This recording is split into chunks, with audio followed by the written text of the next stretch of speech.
buenas tardes. Dios les bendiga, ¿cómo están?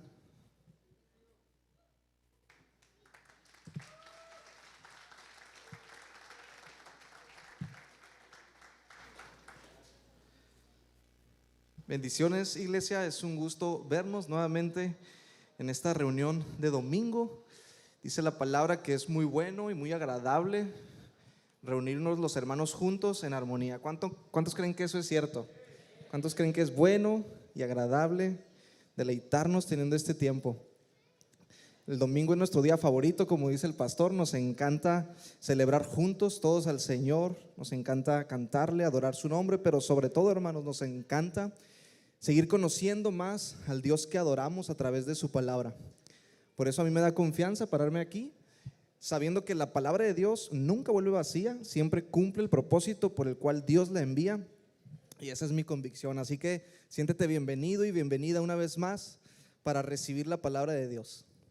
Muy bien, si estuviste la semana pasada acompañándonos, te darás cuenta que ya hemos llegado a más de la mitad de la carta del libro de los Gálatas. Hemos llegado al cuarto capítulo y en toda esta serie hemos estado viendo el tema central de la justificación a través de la fe. Pablo se encarga en esta carta de desarrollar extensamente este tema, como ya nos habremos dado cuenta, porque él les envía esta carta a sus hijos espirituales, a los Gálatas, quienes estaban distanciando de la verdad, estaban apartándose de Dios. Y muchas de las personas a quien Pablo discipuló en esas iglesias, en las iglesias de Galacia, estaban dejando el evangelio de la gracia y habían abrazado el viejo sistema de la ley basado en obras para obtener salvación. Entonces, esto sucede porque muchos falsos maestros, falsos pastores, como la secta de los judaizantes, ellos estaban engañando, distorsionando el mensaje y seduciendo a los Gálatas. Así que en estas semanas, hermanos, que ya han pasado, hemos visto varios argumentos de Pablo. Pablo se molesta por saber esto. Pablo se indigna porque sus hijos espirituales están experimentando este extravío. Entonces les envía la carta y les presenta varios argumentos para disuadirlos de su error. Algunos argumentos que hemos visto, primeramente, es que Pablo les dice a los Gálatas, que él es un verdadero apóstol, incluso más digno de confianza que los falsos maestros, quienes les estaban seduciendo. Otro argumento que les presenta Pablo es que él les dice que el verdadero evangelio, el evangelio de la gracia, produce libertad, contrario a todos los falsos evangelios que producen esclavitud. También les recuerda a Pablo cómo él los lideró, los guió en un principio cuando comenzaron en sus primeros pasos en el evangelio. Entonces han sido varios argumentos los que hemos estado mirando semana tras semana, y en estos 3 capítulos que llevamos, Pablo se ha encargado de explicarles profundamente a los Gálatas, pero en el cuarto capítulo que vamos a seguir viendo el día de hoy, Pablo no se detiene, Pablo no para, sigue argumentando, nada más que ahora hace un pequeño cambio en el tipo de argumento. Anteriormente, los argumentos que Pablo ha presentado a los Gálatas han sido meramente lógicos, teológicos, pero ahora Pablo les va a presentar un argumento más personal. Pablo les va a presentar un argumento más emocional, más familiar para los Gálatas. En este texto que vamos a estudiar el día de hoy, de Gálatas capítulo 4, verso del 12 al 20, Pablo utiliza el argumento de su ejemplo, su liderazgo. Él les recuerda a los Gálatas cómo fue su acercamiento y su relación con ellos cuando se conocieron por primera vez. También les va a recordar Pablo las grandes muestras de amistad que existían entre ellos, las grandes muestras de amor, de afecto que tenían en común. También Pablo les va a recordar cómo él los guió, como dije hace un momento, en los primeros pasos en la fe, en el evangelio. Así que en este pasaje, hermanos, que vamos a estudiar hoy, vamos a poder encontrar varios principios y varias lecciones importantes acerca de un liderazgo piadoso, un liderazgo conforme al corazón de Dios. Por lo tanto, este tema lo hemos titulado Las marcas de un liderazgo centrado en el evangelio. Vamos a ver algunas características de un liderazgo bíblico basado en este ministerio de Pablo hacia los Gálatas. Pero antes de comenzar, me gustaría decir que este mensaje no va dirigido exclusivamente a pastores o a diáconos, sino a a todo creyente, a todos los miembros del cuerpo de Cristo por dos razones. La primera, hermanos, es que todos necesitamos ser liderados y todos necesitamos ser pastoreados por líderes que Dios va a poner en nuestro camino, pero necesitamos saber si aquellos que nos lideran realmente nos están modelando a Cristo y nos están conduciendo a Él. La palabra de Dios dice que nuestro deber es imitar el ejemplo de esas personas que nos enseñan, pero necesitamos saber si nos están enseñando bien. Dice Hebreos 13:7, acuérdense de los líderes que les enseñaron la palabra de Dios. Piensen en todo lo bueno que haya resultado de su vida y sigan el ejemplo de su fe. Dios va a poner líderes que nos acompañen en nuestro caminar espiritual y debemos seguir su ejemplo, pero de nuevo necesitamos estar convencidos, seguros que fue Dios realmente quien nos puso ahí. Y la otra razón por la que este tema también nos compete a todos como iglesia es porque todos necesitamos ser ejemplo, no solamente los ministros. El liderazgo, hermanos, en palabras simples, es influir en la vida de otros, y en ese sentido todos somos llamados a liderar. Independientemente del cargo, el ministerio o la posición, todos somos llamados a influir en la conciencia y en el comportamiento de las personas por medio del evangelio. En otras palabras, todos somos llamados a reflejar a Cristo con nuestra vida. Dijo el mismo apóstol Pablo en 2 de Corintios 11:1, sean imitadores de mí, dijo Pablo, sean imitadores de mí, así como yo de Cristo. Por supuesto que Pablo no estaba siendo arrogante, él no estaba apuntando o queriendo apuntar los reflectores a sí mismo como si él fuera el estándar a seguir.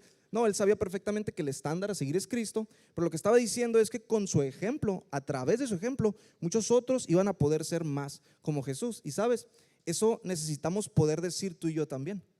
Aunque suene inalcanzable o utópico, cada creyente, hermano, debe ser capaz de decir, imítame porque yo estoy imitando al Señor. Observa mi vida, porque seguramente vas a poder encontrar a Cristo de alguna manera, no de manera perfecta, por supuesto, pero algo de Cristo podemos y debemos reflejar. Entonces, para aprender más sobre este ejemplo que debemos seguir y sobre el ejemplo que debemos ser, vamos a observar, vamos a ver cómo Pablo modeló a Cristo en su liderazgo hacia los Gálatas en este siguiente pasaje de la carta a los Gálatas, y es Gálatas capítulo 4, versos del 12 al 20. Vamos a leerlo en la Nueva Traducción Viviente, después oramos y comenzamos. Gálatas 4 del 12 al 20 dice así: amados hermanos, les ruego que vivan como yo, libres de esas cosas, pues yo llegué a ser como ustedes, los gentiles, libres de esas leyes. Ustedes no me trataron mal cuando les prediqué por primera vez. Sin duda recordarán que yo estaba enfermo la primera vez que les llevé la buena noticia. Aunque mi condición los tentaba a no aceptarme, ustedes no me despreciaron ni me rechazaron. Todo lo contrario, me recibieron y me cuidaron como si yo fuera un ángel de Dios o incluso el mismo Cristo Jesús. ¿Dónde ha ido a parar el espíritu de alegría y de gratitud que antes tenían? Estoy seguro de que ustedes se hubieran arrancado los propios ojos para dármelos de haber sido posible. ¿Acaso ahora me volví su enemigo porque les digo la verdad? Esos falsos maestros están muy ansiosos de ganarse el favor de ustedes, pero sus intenciones no son nada buenas. Lo que quieren es aislarlos de mí para que ustedes solo les presten atención a ellos. Si alguien quiere hacer cosas buenas por ustedes, no hay ningún problema, pero que lo haga en todo tiempo, no solo cuando estoy con ustedes. Oh, mis hijos queridos, siento como si volviera a sufrir dolores de parto por ustedes y seguirán hasta que Cristo se forme por completo en sus vidas. Desearía estar con ustedes en este momento para poder hablarles en otro tono, pero estando tan lejos no sé qué más puedo hacer para ayudarlos. Acompáñame a orar. Amado Señor, te damos gracias en esta tarde por tu presencia, por tu Espíritu, Señor, por tu palabra, Dios, que no vuelve vacía, que nos habla, que nos confronta, que nos restaura, que nos levanta, que nos anima, que nos llena y que nos presenta, Señor, a Cristo en todo tiempo. Hoy queremos ver a Cristo, Señor. Hoy queremos verte a ti, Padre. revelado en tu palabra. Ayúdanos, Señor, trae iluminación a nuestras mentes, abre nuestros corazones, quita la ceguera de nuestros ojos, Señor, y permítenos verte en toda tu hermosura, en toda tu belleza, Señor. Queremos conocerte, Señor, servirte, agradarte. Ayúdanos, Padre, nos ponemos en tus manos en esta tarde y recibimos tu palabra con mansedumbre y con humildad. Amén. Muy bien, hermanos, al inicio de este pasaje hay algo importante a destacar. Y es la manera en la que Pablo les habla a sus hijos espirituales, a los Gálatas. Recuerda que toda esta carta Pablo la ha venido hablando con un tono de reprensión, un tono fuerte. Sin embargo, Pablo no deja de cuidar las palabras y la forma en cómo se dirige a ellos. En ese texto que leímos, en el versículo 1, Pablo les hace una petición a los Gálatas y les dice: les ruego. Observa lo que dice Gálatas 4:12. Amados hermanos, les ruego que vivan como yo, libres de esas cosas, pues yo llegué a ser como ustedes, los gentiles, libres de esas leyes. Pablo les pide a los Gálatas que sean como él, en el sentido de que imiten su gozo, su libertad que él estaba experimentando por ya no ser esclavo de la ley, por ya no estar sometido al viejo sistema de la ley. Pero esta forma en como Pablo les hace esta petición a los Gálatas es muy característica de su liderazgo. Pablo utiliza las palabras de hermanos, amados, les ruego. Y estas palabras les ruego no las utiliza nada más aquí, las utiliza en varias otras de sus cartas, hablándoles a sus otros discípulos. Por ejemplo, a los romanos les dijo: les ruego por las misericordias de Dios que presenten sus cuerpos como sacrificio vivo. A los corintios les dijo: les ruego que todos se pongan de acuerdo. A los efesios les dijo: les ruego que vivan de una manera digna. A los filipenses les dijo: les ruego que se regocijen y compartan su gozo conmigo. ¿Por qué les rogaba Pablo? ¿Porque eran muy buenas personas? No, los Gálatas eran insensatos, los corintios eran inmorales y los demás de las otras iglesias también habían de tener lo suyo. Sin embargo, Pablo siempre le muestra un carácter sensible y tierno a todas aquellas personas a quienes lideraba. Escucha, hermano, Pablo era el apóstol Pablo, era la eminencia de ese momento en cuanto a una autoridad. Él escribió casi todo el Nuevo Testamento. Él tuvo el encuentro de Jesús apareciéndosele. Entonces Pablo tenía una muy grande espiritualidad, sin embargo una grande autoridad, perdón. Sin embargo, Pablo nunca se dirigió hacia la gente diciéndoles: los forzo, los obligo, los ordeno, les impongo. No, sus palabras eran: les ruego, les ruego. Pablo lidiaba con muchas inmadureces de sus discípulos y con muchas cosas difíciles. Aquellas personas a quienes les enseñaba, sin embargo, él siempre era flexible en el trato con ellos. Y esa es la primera marca que vemos sobre un liderazgo centrado en el evangelio: es flexible en su trato con las personas. Alguien que verdaderamente cree y vive el evangelio nunca va a ser un tirano ni un dictador con la gente. Es alguien que no exige ni impone nada a nadie.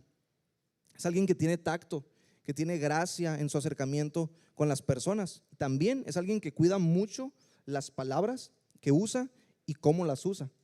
Algo bien importante, dice Colosenses 4:6: sea vuestra palabra siempre con gracia, sazonada con sal. Las palabras importan, hermanos, y el cómo las decimos importan también.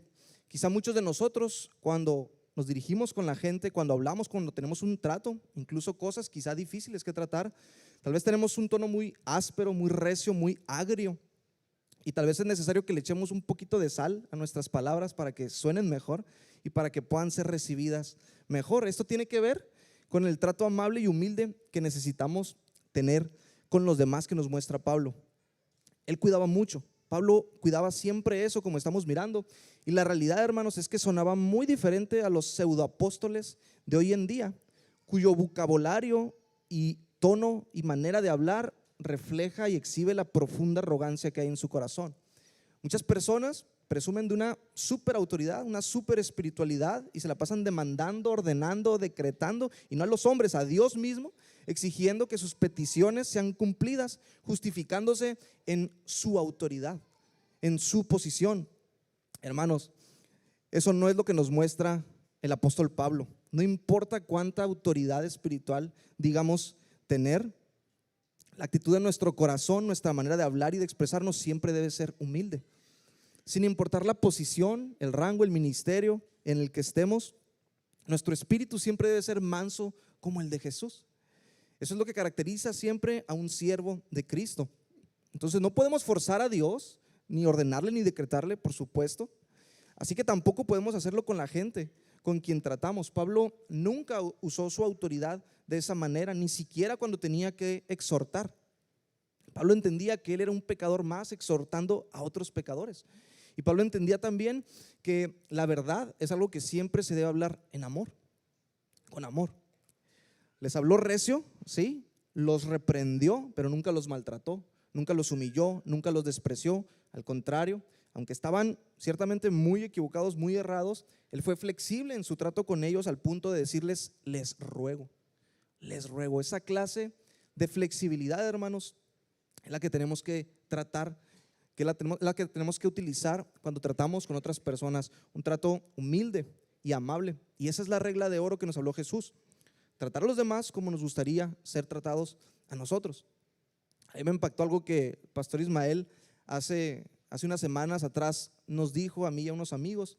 Él nos hablaba de una regla interna que existe en el liderazgo de Iglesia ABA, y nos decía que no tenemos permitido, no tenemos licencia de tratar a las personas de una manera en la que Dios no nos haya tratado a nosotros. A mí me dejó pensando mucho eso, porque ciertamente Dios nunca nos trata a ti y a mí con aspereza, con impaciencia, con rudeza, con inflexibilidad. Todo lo contrario, el Señor nos trata con paciencia, con gracia, con misericordia. Él es flexible con nosotros. Ese es nuestro ejemplo, hermanos. Entonces, la manera en la que tú y yo tratamos al rebaño habla mucho de cuánto entendemos lo que es el liderazgo. Eso es lo que nos muestra en primer lugar Pablo. Pero después hay otra cosa que podemos notar en esto, y es que hay dos aspectos en esta flexibilidad que miramos en su vida. Él fue flexible en su trato con las personas, pero también fue flexible en adaptarse a las personas. En este mismo versículo que leímos, dice Pablo, les ruego que vivan como yo, libre de esas cosas, pues yo llegué a ser como ustedes, los gentiles, libre de esas leyes. O sea, yo me adapté primero a ustedes, yo me identifiqué primero con ustedes. En la Nueva Versión Internacional el texto dice, yo me he identificado con ustedes, les suplico que ahora se identifiquen conmigo. Pablo fue capaz de adaptarse y de identificarse con los judíos para ganar judíos. Él fue capaz de adaptarse e identificarse con los gentiles para ganar gentiles, con los débiles para ganar a los débiles, con todos, hermanos. Pablo siempre trataba de encontrar algo en común para poder conectar, para poder crear un vínculo, y de esa manera para poder ganarlos para Cristo.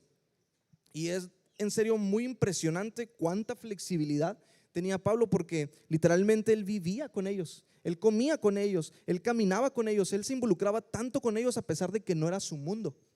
Incluso él estaba dispuesto siempre a rehusarse, a negar muchos de sus privilegios personales para poder adaptarse a otros.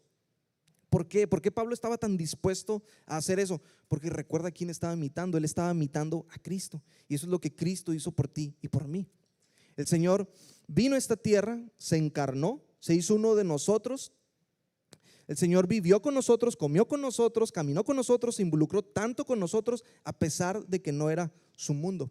Hermanos, tú y yo estamos dispuestos a hacer algo así por otras personas. ¿Somos capaces de negarnos un poco o un mucho por causa de los demás? O decimos, no, que la gente primero se adapte a mí, que primero sean como yo y luego vemos. Que primero sean como yo, que primero piensen como yo, que primero hablen como yo y luego vamos a ver qué onda. Esa es la mentalidad legalista, hermanos. Esa es la mentalidad de justicia por obras. Nunca vas a ver a un legalista siendo flexible con otros. El legalista se rehúsa a ceder aún en los pequeños detalles, es sumamente inflexible. Si no piensas como él, si no eres como él, entonces no hay conexión, no hay cercanía. Gracias. Y la realidad es que probablemente tú y yo hemos pecado de eso, hermano, de alguna u otra manera, dentro y fuera de la iglesia. Tal vez el Señor nos ha acercado a gente para que les modelemos el evangelio, para que los conduzcamos a Cristo, pero por nuestra inflexibilidad quizá hemos puesto barreras impidiendo que eso suceda. Barreras superficiales, detalles, como dijimos hace un momento, como pueden ser, por ejemplo, detalles de vestimenta, de lenguaje, de apariencia, de personalidad, de preferencia, de muchas otras cosas. Pero la buena noticia es que el Señor nos habla esto el día de hoy, hermanos, para seguir matando nuestro legalismo, para seguir matando nuestro orgullo, nuestro egocentrismo, y para que de esa manera podamos reflejar el amor de Cristo, la misericordia de Cristo, la gracia de Cristo y lo que el Señor ha hecho por nosotros.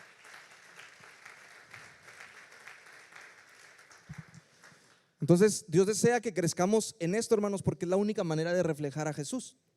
Solamente cuando tú y yo somos flexibles, nos adaptamos a otros y abrimos el corazón y nos mostramos transparente, ahí la gente puede ver a Cristo. Escucha, cuando la gente te ve de cerca, que tú lidias con problemas, con desaliento, con tentaciones, con las relaciones difíciles, entonces ahí la gente puede ver el poder del evangelio obrando en tu vida día con día. Así que esa clase de flexibilidad nos muestra también Pablo en su liderazgo. Él se adaptaba a ellos para identificarse con ellos, para poder ganarlos a ellos.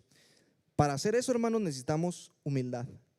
Pablo no le dijo a la gente: hey, adáptense a mí. No, no, no, yo me adapté primero a ustedes, dice Pablo. Yo primero me hice con ustedes. Que el Señor nos siga llevando a crecer en ese sentido, hermano. Lo siguiente que muestra el pasaje que leímos en el versículo 13 es cómo Pablo llegó a predicarles por primera vez el evangelio a los Gálatas. Dice el texto: sin duda recordarán que yo estaba enfermo la primera vez que les llevé la buena noticia. Este verso se entiende mejor en la Reina Valera y dice así: pues vosotros sabéis que a causa de una enfermedad del cuerpo os anuncié el evangelio. Es un dato bien importante. En los planes de Pablo no estaba ir y predicarles a los Gálatas en un principio, pero a causa de la enfermedad él tuvo que ir y terminó predicándoles.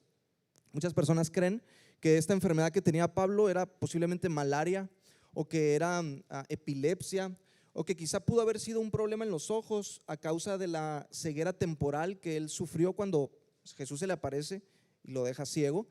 Algunos creen que Pablo está hablando aquí de la enfermedad a la que se refiere en otra de sus cartas cuando dice el aguijón en su carne. Independientemente, saliendo del debate, cuál haya sido la enfermedad de Pablo, lo cierto es que Pablo terminó yendo a Galacia inesperadamente, sin quererlo hacer, por causa de una enfermedad. Lo más probable es que él haya ido a ese lugar para recibir medicina y por su necesidad de recuperación. Recuerda, originalmente Pablo no tenía los planes de ir a Galacia, pero la enfermedad, hermanos, hizo que así fuera. Entonces surge esta pregunta: Pablo no tenía los planes de ir a Galacia, pero en los planes de Dios sí estaba que eso sucediera. Evidentemente sí. Incluso podemos entender esto: Dios mismo provocó esta dificultad, esta adversidad en la vida de Pablo para cumplir su propósito de que los Gálatas escucharan y recibieran el evangelio. Y aquí inevitablemente entramos en el eterno debate filosófico y teológico de por qué Dios permite el sufrimiento. ¿Has escuchado esa pregunta que la gente se hace?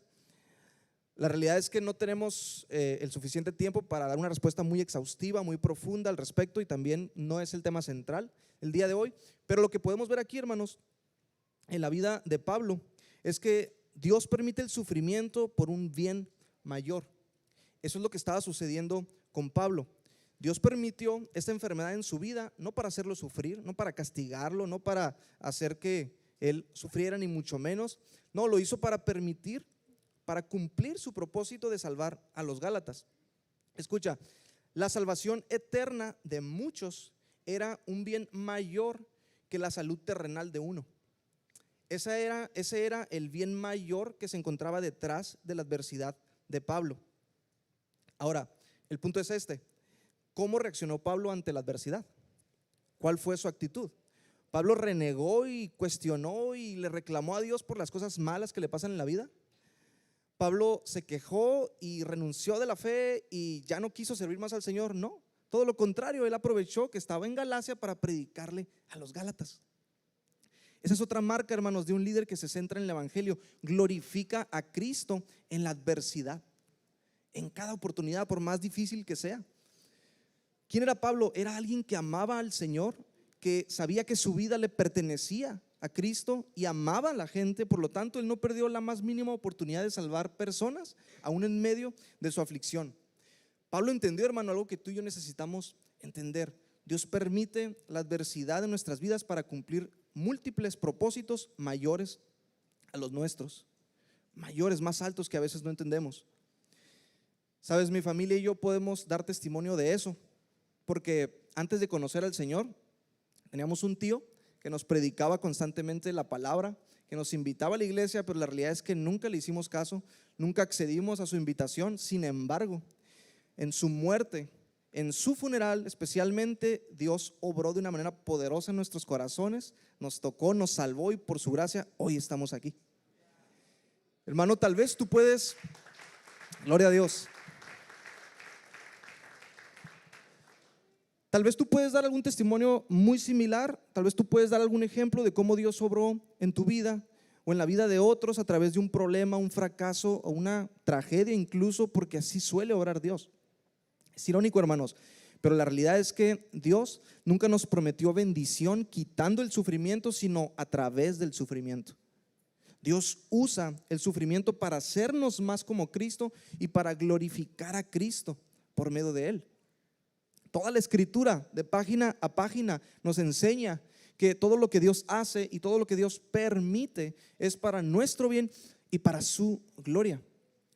¿Te acuerdas de la historia de Lázaro? El hombre muerto que Jesús lo resucitó 4 días después. Cuando las hermanas de Lázaro se acercaron con Jesús y le dijeron: nuestro hermano está muy enfermo, la respuesta de Jesús fue: la enfermedad de tu hermano no es para muerte, es para la gloria de Dios, es para que el Hijo de Dios sea glorificado por medio de ella.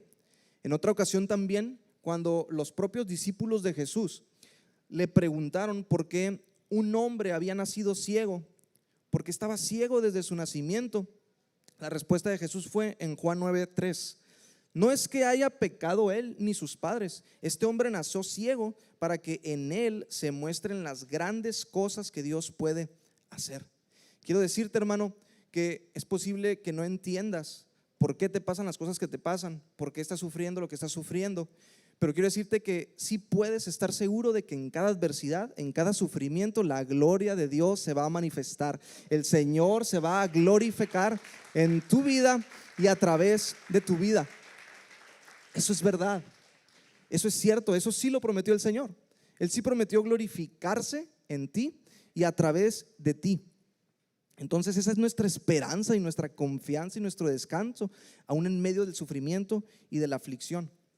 En el caso de Pablo, cientos de vidas fueron cambiadas y salvadas por causa de la enfermedad que él experimentó en su cuerpo. En nuestro caso, hermanos, de igual manera, Dios se va a glorificar de múltiples formas en muchas de las aflicciones que nos sucedan en esta vida. Dios nunca desperdicia el sufrimiento, Él lo usa siempre para sus propósitos. Luego sigue diciendo el apóstol Pablo en el pasaje que leímos en el versículo 14 lo siguiente. Dice Pablo: aunque mi condición los tentaba a no aceptarme, ustedes no me despreciaron ni me rechazaron, todo lo contrario, me recibieron y me cuidaron como si yo fuera un ángel de Dios o incluso el mismo Cristo Jesús. Aquí Pablo hace un espacio para destacar algo muy bueno que hicieron los Gálatas en su momento. Cuando Pablo les dice a los Gálatas que su condición, o sea, su enfermedad, los tentaba a rechazarlo y a despreciarlo, lo estaba diciendo porque en aquel tiempo para los judíos la enfermedad física era sinónimo o era señal de la maldición de Dios, el disgusto de Dios, el castigo de Dios. O sea, ellos pudieron haber pensado que Pablo estaba maldecido por Dios a causa de la enfermedad y haberlo rechazado. Pero eso no fue lo que hicieron los Gálatas. Ellos no dijeron: Pablo, vete, te rechazamos, tú no tienes el respaldo de Dios, no nos hables. No, dice todo lo contrario Pablo: ellos me recibieron y ellos me cuidaron, trataron sumamente bien al apóstol Pablo. Los Gálatas, hermanos, fueron nobles en recibir el mensaje del evangelio y supieron honrar al mensajero que Dios les había enviado. Entonces, esto no era un detalle menor. Pablo considera esta acción de los Gálatas como algo digno de resaltar, algo digno de elogiar y de aplaudir y de reconocer.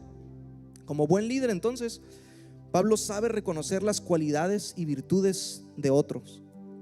Recuerda que toda esta carta Pablo les habla fuerte, los reprende, pero eso no impide que él se tome un tiempo para reconocer las cosas buenas que los Gálatas hicieron. Lo que nos muestra eso, hermanos, es que en tu vida y en mi vida siempre hay espacio para reconocer las cosas buenas en otros, aún a pesar de sus fallas. A veces nos toca ver de cerca el pecado de otros, los errores, las caídas, las fallas de otros, y nuestra tendencia rápidamente es criticarlos y descalificarlos. Incluso en el ministerio, en nuestro servicio a Dios, constantemente nos va a tocar lidiar con personas realmente difíciles, pero la gracia de Dios, hermanos, siempre se muestra y se manifiesta aún a través de la vida de esas personas. Y como representantes de Cristo, nuestro deber entonces es poder elogiar, poder aplaudir las virtudes, las cualidades que hay en otras personas, independientemente de sus faltas, de sus errores. Ahora, los Gálatas habían tratado muy bien a Pablo en un principio, como ya miramos. Ellos estaban muy alegres en su conversión y estaban tan agradecidos con Pablo que se hicieron muy amigos de él. Fueron muy cercanos. Sin embargo, debido a todo este embrollo que estaba sucediendo, debido a las diferencias doctrinales que estaban sucediendo a causa del evangelio entre ellos, la relación se distanció, la relación se enfrió, se secó. Entonces Pablo les hace la pregunta: hey, ¿qué onda con nuestra amistad? ¿Qué pasó? ¿No que éramos muy buenos amigos? ¿Qué sucedió? Mira cómo les dice Pablo en los siguientes versos, del 14 al 15. Dice: ¿dónde ha ido a parar el espíritu de alegría y de gratitud que antes tenían? Estoy seguro de que ustedes hubieran arrancado los propios ojos para dármelos de haber sido posible. ¿Acaso ahora me volví su enemigo porque les digo la verdad? O sea, éramos súper amigos y ahora somos enemigos. Antes me querían tanto que hasta los ojos me hubieran dado, pero ahora me odian tanto. Oh, pobre apóstol Pablo. Pablo estaba experimentando, hermanos, una de las crudas realidades de la vida cristiana, y es que hay amistades que se pierden a causa de la verdad. No nos gusta hablar esto, no es muy popular, pero es cierto, hay relaciones que terminan cuando anteponemos la verdad. Si realmente tú y yo estamos siguiendo a Cristo, inevitablemente eso en algún momento nos va a suceder. Escucha lo que dice Efesios 4:15. Efesios 4:15 dice: en cambio, hablaremos la verdad con amor, y así es como creceremos en todo sentido hasta parecernos más y más a Cristo. ¿Cómo vamos a parecernos más a Cristo? Hablando la verdad, no hay otra manera. Si queremos ser más como Jesús, la verdad es algo que debe prevalecer en tu vida y en mi vida, aún por encima de las relaciones, si es necesario. Suena duro, hermanos, pero fue lo que Jesús nos dijo. Dijo el Señor: si alguno viene a mí y no me ama más a mí que a padre, madre, esposa, hijos, hermanos, o sea, relaciones, y aún a sí mismo, no puede ser mi discípulo. Lucas 14:26. Seguir a Cristo implica un costo, hermanos, y la verdad también implica un costo, porque Jesús es la verdad. Por eso Proverbios 23:23 nos dice: compra la verdad. O sea, nos habla de pagar un precio, un costo por la verdad. A veces la verdad cuesta comodidad, la verdad cuesta reputación, y otras veces, lamentablemente, cuesta amistades. No es algo que deseamos, no es algo que buscamos, pero sucederá si somos fieles a la verdad. Y ciertamente, como dice aquí Efesios, nuestro deber es hablar la verdad con amor. Pero, hermanos, a veces, aún por más amor con que hablemos, la verdad no va a dejar de incomodar y no va a dejar de confrontar el pecado de la gente. Por eso, naturalmente, muchos se van a alejar. Los Gálatas se alejaron de Pablo por esa razón. Ya no eran tan cercanos, ya no eran tan amigos. ¿Por qué? Porque Pablo fue flexible en su trato con ellos, pero él no fue flexible en el mensaje que les comunicaba a ellos. Pablo no podía dejarles de hablar la verdad porque los amaba precisamente. Él no podía dejar de reprenderlos porque eso es lo que hace el amor. Observa lo que dice Proverbios 27:5 en la traducción en lenguaje actual. Dice: quien de veras te ama, te reprenderá abiertamente. Quien de veras te ama, te reprenderá abiertamente. Eso es lo que hace el amor. Lejos de solapar el pecado, el verdadero amor confronta, reprende, exhorta cuando es necesario. Y sabes, es muy diferente a lo que enseña el mundo. La filosofía del mundo es: hey, respeta a los demás. Quiero decirte, hermano, Jesús nunca nos dio el mandamiento de respetar al prójimo, sino de amar al prójimo. Y amar es hablar la verdad. Amar es predicar a Cristo, amar es predicar el evangelio. Amar es hablar de la salvación tan grande que tenemos y encontramos en Él. Por eso predicamos el evangelio, por amor. Aunque es un mensaje ciertamente un tanto ofensivo para muchos, es lo más amoroso que les podemos hablar a pecadores como tú y como yo, necesitados de un Salvador. Así que, hermano, si en tu círculo íntimo alguien se ha distanciado de ti a causa de esto, si algún amigo, alguna amiga o incluso algún familiar se ha alejado porque en algún momento hablaste la verdad en amor, el apóstol Pablo te diría: bienvenido al evangelio, bienvenido a mi mundo, te entiendo. Pero por otro lado también, si fuiste tú quien se alejó de alguien porque en algún momento habló en amor la verdad a tu vida, recuerda esto importante que dice también Proverbios 27:6, un verso después: fieles son las heridas del que ama. Fieles son las heridas del que ama. Hace más de 10 años, la persona que me discipuló me dijo algo bien importante, y él me dijo: Gerardo, yo prefiero herirte con la verdad que destruirte con la mentira. Y sabes, hoy le doy tantas gracias a Dios por su vida. Yo necesitaba eso, yo necesitaba un buen amigo de verdad que me dijera la verdad aunque doliera. Si alguien ha hecho eso contigo, hermano, significa que esa persona te aprecia tanto, te estima tanto, te ama tanto, que tuvo el valor de decirte algo que probablemente otros por temor no te quisieron decir. Esas personas no son tus enemigos, esas personas son tus verdaderos amigos. El Señor nos va a rodear de gente así. El Señor va a poner amistades que nos hablen la verdad dura, aunque duela, pero en amor, porque eso es necesario para nuestra santificación. Es necesario para ser más como Cristo. Así que no cometas el error de desecharlos, de alejarlos de tu vida. Pablo hizo eso con los Gálatas. Él se mostró como un verdadero amigo. Él les habló la verdad, aún asumiendo el precio que eso implicaba. ¿Por qué? Porque los amaba, por su amor hacia ellos. Esa es otra característica clara de alguien que ha abrazado el evangelio: paga el precio por la verdad, paga el costo por la verdad. Después, hermano, luego de que Pablo le pregunta a los Gálatas si lo consideran su enemigo por decirle la verdad, lo que hace ahora es indicarles quiénes son los verdaderos enemigos, quiénes son sus verdaderos rivales. Pablo expone y desenmascara una vez más a los falsos judaizantes, a los falsos maestros. Dice en el siguiente versículo, en Gálatas 4:16: esos falsos maestros están muy ansiosos de ganarse el favor de ustedes, pero sus intenciones no son nada buenas. Lo que quieren es aislarlos de mí para que ustedes solo les presten atención a ellos. Esto que dice Pablo aquí es bien importante. Si te habrás dado cuenta, hermano, en toda la carta, en lo que hemos estudiado, Pablo vez tras vez ha estado describiendo varias características puntuales de una secta.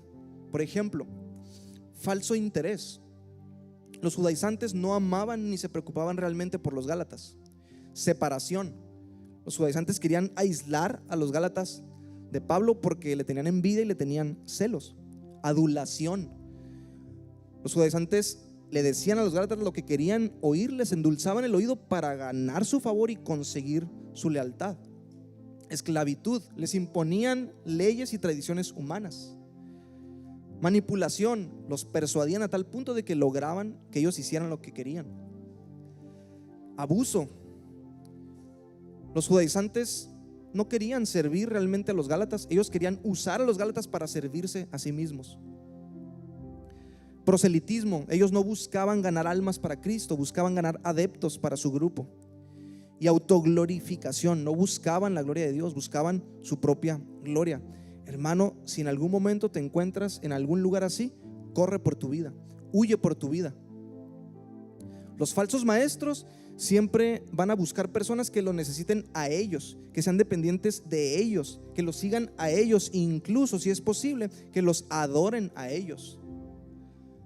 No voy a decir marcas, pero es increíble que hay personas que siguen venerando a un pseudo apóstol que está en la cárcel por crímenes horribles que cometió, y aún a pesar de que este hombre ya confesó que esos crímenes fueron ciertos, la gente lo sigue defendiendo y lo sigue esperando para que salga y siguen atentos a él. Es increíble, hermanos, el poder de persuasión que pueden llegar a tener muchos falsos líderes y maestros para engañar a la gente. Pero Dios nos quiere guardar a ti y a mí de estas cosas. Jamás un liderazgo centrado en el evangelio va a producir fans que sean dependientes de los líderes ni de los pastores. No, va a producir personas dependientes de Cristo, seguidores de Cristo, discípulos de Cristo, que le den la gloria solo a Él, únicamente al Señor. Un liderazgo bíblico siempre apunta a Jesús, siempre. Ahora, hermano, la realidad es que nosotros no estamos exentos de ser como los judaizantes. Ava no está exenta de caer en estas mismas cosas. Tu corazón y mi corazón también es engañoso, y si tú y yo no nos cuidamos, podemos participar de lo mismo. Sabes, tú y yo también podemos caer en la tentación de servir al Señor para ganar seguidores nuestros. Podemos caer en la tentación de caer en estas cosas, de adular, de abusar, de separar, de manipular. Sin embargo, si nos mantenemos firmes en el evangelio, eso nunca va a suceder, porque el evangelio es lo que nos guarda de estas cosas. El evangelio nos guarda de este tipo de liderazgo, de este tipo de sectarismo, hermanos. Por eso siempre necesitamos estar escuchando constantemente el evangelio y viviendo el evangelio. Este mensaje de salvación que predicamos tanto nunca nos apunta a nosotros, siempre apunta a Cristo, no a los hombres. Por eso Pablo se mantuvo siempre firme en el evangelio, y por eso Dios siempre lo guardó de un comportamiento sectario, un comportamiento de este tipo. En una ocasión, en la iglesia de Corinto, había grupos que de repente decía: yo soy de Pedro. Otros decían: yo soy de Apolos. Y otros llegaron a decir: yo soy de Pablo. Y Pablo rápidamente les dijo: no, túmbense el rollo. Ustedes no fueron bautizados en el nombre de Pablo. Pablo no los salvó a ustedes, así que no hagan eso. Pablo nunca se centraba en sí mismo, siempre apuntaba a Cristo, porque estaba centrado, estaba firme en el evangelio. Pero también Pablo siempre apuntaba a Cristo porque tenía un interés genuino por la gente. Él sí amaba verdaderamente a las personas. Sigue diciendo en el verso 17: si alguien quiere hacer cosas buenas por ustedes, no hay ningún problema, pero que lo hagan en todo tiempo, no solo cuando estoy presente con ustedes. En otras palabras, si otros se interesan por ustedes, está bien, yo no soy celoso, yo no soy envidioso, pero que su interés sea genuino, que sea verdadero, que no sea falso, que no sea fingido. Dice Romanos 12:9: nuestro amor debe ser sin fingimiento, sin hipocresía, dice otra versión. ¿Qué hacían los judaizantes? Ellos trataban bien a los gálatas solamente cuando Pablo estaba cerca, porque no querían perder la influencia que ya habían ganado sobre ellos. Ellos trataban bien a los gálatas porque no querían que Pablo les echara a perder todo el trabajo de manipulación que ellos ya habían logrado. Entonces ellos realmente no se interesaban, no se preocupaban por el crecimiento ni por la edificación espiritual de los gálatas. Como dijimos, ellos querían usar a los gálatas para servirse a sí mismos, no para servirlos a ellos. Hermano, tú y yo tenemos que tener mucho cuidado de eso también. En nuestro servicio a Dios podemos hacer muchas cosas buenas por otros con el deseo real de solamente querer obtener algo a través de ellos o algo de ellos. Escucha, en el ministerio es algo que podemos entrar, podemos anhelar el ministerio solamente queriendo o buscando servirnos a nosotros mismos. Pero definitivamente esa no es la clase de liderazgo que nos muestra el apóstol Pablo. No, Pablo se daba a las personas con un amor y con un interés genuino, verdadero. Él no esperaba nada a cambio de eso. Pablo imitaba en ese sentido a Jesús, en que no buscaba ser servido, sino que buscaba servir y dar su vida por otros. ¿Y quieres ver cuán grande era el interés de Pablo?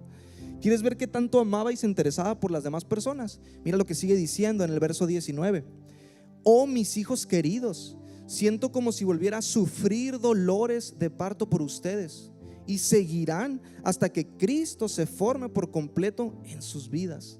Wow, qué clase de interés, qué clase de amor. El interés de Pablo no se limitaba en predicarles nada más. El interés de Pablo no se limitaba en hacerle una que otra llamada de atención. No, él sufría por su santificación. Pablo se dolía cuando sus hijos espirituales se apartaban de Jesús. Extravío esta desviación que estaba sucediendo en los Gálatas, de que se estaban apartando del verdadero evangelio, le partía profundamente el corazón a Pablo. Por eso él utiliza la metáfora de una madre sufriendo dolores de parto. Él quería que comprendieran cuán grande era su dolor por verlos así. Ahí miramos, hermanos, claramente hasta dónde llega el amor, el interés y la preocupación real de un verdadero padre espiritual. Alguien que engendra hijos en la fe, no los deja cuando pecan y cuando se equivocan, no los abandona cuando tienen una crisis en sus vidas, tampoco los olvida en sus luchas y dificultades más profundas. Al contrario, demuestran su preocupación y sufre el proceso con ellos. De cierta manera, hermano, ese también es tu llamado y mi llamado, el llamado a sufrir por otros. Pablo le dijo a Timoteo: sufre penalidades como buen soldado de Jesucristo. Y aunque lo dijo en otro contexto, lo cierto es que el sufrimiento es una marca de alguien que sirve a Cristo, de alguien que sirve por amor a otros. Hermanos, se nos ha dado la gran comisión, se nos ha dado el mandamiento de hacer discípulos, pero la realidad es que a veces no queremos sufrir lo que implica el discipular. Evangelizamos, predicamos, sí, pero no damos un seguimiento, no llegamos al discipulado, porque en el discipulado se sufre. En el discipulado nos desgastamos en amor por otros, pero muchas veces no recibimos ese amor de parte de las personas. Y Pablo también sabía esto. En 2 Corintios 12:15 él dijo: con gusto me desgastaré por ustedes y también gastaré todo lo que tengo, aunque parece que cuanto más los amo, menos me aman ustedes a mí. De nuevo, Pablo estaba imitando a Cristo. Jesús amó a sus discípulos aun cuando ellos lo abandonaron. Jesús fue tan paciente con las faltas y los errores de sus discípulos, aunque a veces lo desesperaban y decía: ¿cuánto voy a soportarlos más? Sin embargo, nunca los dejó, nunca los abandonó. Así que Pablo tampoco está dispuesto a abandonar a los Gálatas en su extravío, en su error. Él dijo: yo seguiré sufriendo dolores hasta que Cristo sea formado por completo en sus vidas. 2 capítulos atrás, en Gálatas 2:20, Pablo hizo la famosa declaración: ya no vivo yo, mas Cristo vive en mí. Bueno, esa era la meta que Pablo tenía para sus hijos espirituales. Pablo no iba a descansar hasta que los Gálatas pudieran recitar, pudieran declarar esa misma frase de sus labios: ya no vivo yo, mas Cristo vive en mí. Y Pablo estaba dispuesto a sufrir lo que fuera necesario con tal de que eso sucediera. Hermano, tú y yo estamos dispuestos a sufrir para que Cristo sea formado en otros. ¿Vamos a interesarnos genuinamente por el crecimiento espiritual de otras personas? ¿Vamos a tener el valor de hablarles la verdad, aunque duela, aunque eso implique un costo? ¿Vamos a negarnos a nosotros mismos de ciertos privilegios cuando sea necesario para su edificación? ¿Vamos a ser flexibles con ellos? ¿Nos vamos a adaptar? ¿Nos vamos a identificar? ¿Vamos a entrar en su mundo para poderles modelar el evangelio? Necesitamos que el Señor nos ayude a crecer en ese ejemplo. Necesitamos que el Señor nos ayude a servir a otros, así como Cristo nos sirvió. Ese es nuestro ejemplo a seguir. Y por último, lo último que Pablo les habla a los Gálatas en este pasaje, en el verso 20, Pablo les expresa su deseo de estar con ellos. Gálatas 4:20 dice: desearía estar con ustedes en este momento para poder hablarles en otro tono, pero estando tan lejos no sé qué más puedo hacer para ayudarlos. En esta última parte ya Pablo como que se desespera y dice: ya no hallo la puerta con ustedes. Sin embargo, aún así, ahí deja ver su corazón paternal en su deseo de querer estar con ellos. Pablo quería estar con ellos presencialmente para que los Gálatas no malinterpretaran el tono con el que les estaba hablando. Es que no es lo mismo leer una carta escrita e interpretar lo que te está diciendo a escuchar en persona a alguien y ver sus rostros, sus expresiones faciales, su rostro, y saber entender qué te está diciendo. Entonces, aunque Pablo les habló muy fuerte, él los reprendió. Su tono no era un tono de aspereza, no era un tono de carencia de amor, de frialdad, no. Pablo quería ir entonces para que ellos entendieran correctamente el tono con el que les estaba hablando. Era un tono de un cuidado paternal, de un corazón pastoral en medio de esa reprensión que les estaba haciendo. Nuevamente, hermanos, ahí vemos a través de Pablo el carácter piadoso y amoroso de un buen líder que se basa en el evangelio. A pesar de todos los disgustos, a pesar de todos los corajes y sufrimientos que le hicieron pasar a Pablo los Gálatas, el amor de Pablo nunca deja de ser. Su amor es sufrido, es benigno, todo lo espera y todo lo soporta. Ese es un amor paternal. Y el Señor quiere que tú y yo también amemos de esa manera a otras personas. ¿Para qué? Para que Cristo sea formado en ellos. Para que Cristo sea formado. Ponte en pie un momento y vamos a finalizar con una oración. Vamos a dar gracias al Señor por su palabra el día de hoy. Gracias, Señor. Padre, te damos muchas gracias esta tarde por tu bondad, por tu fidelidad y tu misericordia para con nosotros. Si nos hablas, Señor, así de directo, así de claro, es porque nos amas. Es porque nos amas tanto que nos celas, Señor. Y hasta allí llega tu amor por nosotros. No nos solapa, no nos endulzas. No nos endulzas el oído, Señor. No nos dices lo que queremos oír, sino lo que necesitamos oír por amor. Así que te damos gracias, Señor, por tu corazón de Padre hacia nosotros. Ayúdanos a tener también ese corazón para con los demás. Ayúdanos a discipular, a sufrir si es necesario, Padre, a llevar las cargas de otros, Padre, para reflejar tu amor. En esto conocer